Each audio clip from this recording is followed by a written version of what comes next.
নমস্কার বন্ধুরা, আজকে নিবেদন অপেক্ষা, লেখা ও পাঠে গোপাল দাস। অপেক্ষা উৎকণ্ঠা, ভয়, উৎসাহ, আনন্দের সঞ্চার করে।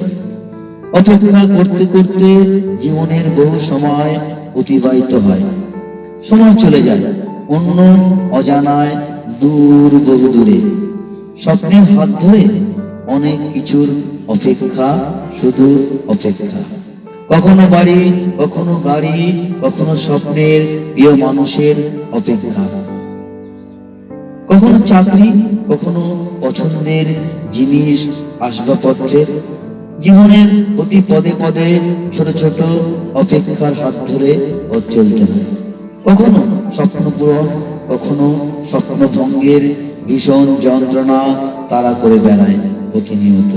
শুধু অপেক্ষা, ধৈর্য, সহ্য, কষ্টের মধ্যে দিয়ে এই অপেক্ষার পথ চলা। এই অপেক্ষার মধ্যে দিয়ে এক অদৃশ্য ভালো লাগা।